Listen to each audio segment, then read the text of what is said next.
Welcome back to my channel. ఈ రోజు special అయితే ఫిష్ కర్రీ అనమాట. వేడివేడి అన్నంలో ఫిష్ కర్రీ వేసుకొని తింటే టేస్ట్ అయితే చాలా బాగుంటుంది కదా. నేను ఎలా చేస్తాను ఏంటి అనేది ప్రతిదీ మీతో షేర్ చేసుకోబోతున్నానండి. ప్రాసెస్ చూసే ముందు మీరైతే నా వీడియోకి ఒక లైక్ చేసుకోండి. ఒకవేళ సబ్స్క్రైబ్ చేసుకోకపోతే సబ్స్క్రైబ్ కూడా చేసుకోండి.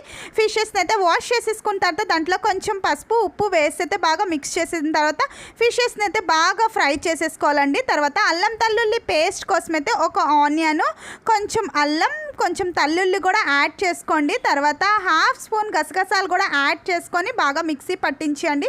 ఏదైతే ఆయిల్లో మనం ఫిషెస్ని అయితే ఫ్రై చేసాం కదా, అదే ఆయిల్లోని ఒక కట్ చేసుకొని పెట్టుకున్న ఆనియన్ అయితే యాడ్ చేసుకొని ఆ ఆనియన్ అయితే బాగా ఫ్రై అయిపోయిన తర్వాత అల్లం తల్లుల్లి పేస్ట్ కూడా యాడ్ చేసుకోండి. వన్స్ అల్లం తల్లుల్లి పేస్ట్ కూడా బాగా ఫ్రై అయిపోయిన తర్వాత ఒక టమాటో ప్యూరీ అయితే నేనైతే చేసేసుకున్నానండి. ఇంకా ఆ ప్యూరీని కూడా యాడ్ చేసుకున్న తర్వాత ఇంకా టమాటా అయితే బాగా ఫ్రై అయిపోవాలన్నమాట. ఫ్రై అయిపోయిన తర్వాత ఇంకా కొంచెం కారం, పసుపు, ఉప్పు, గరం మసాలా పౌడర్ అయితే యాడ్ చేసుకోండి. కారం మీరు ఎంత కారం తింటే అంత కారం అయితే యాడ్ చేసుకోండి. ఇంకా ఒక 5 to 10 minutes అయితే ఫ్రై అవ్వనియండి.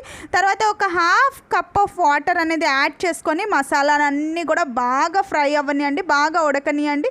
వన్స్ ఉడికిపోయిన తర్వాత ఒక పెద్ద గ్లాస్తో వాటర్ అనేది యాడ్ చేసుకోండి. ఇవన్నీ కూడా బాగా బాయిల్ అయిపోయిన తర్వాత ఏవైతే ఫ్రై చేసుకొని ఫిషెస్ ఉంటాయి కదా, ఆ ఫిషెస్ అన్నీ కూడా యాడ్ చేసుకొని మూత అయితే పెట్టేసుకోండి. ఒక 5 to 10 minutes బాగా బాయిల్ అయిపోయిన తర్వాత వేడి అన్నంలో వేసుకొని తింటే ఫిష్ కర్రీ అయితే అద్దిరిపోయిందండి.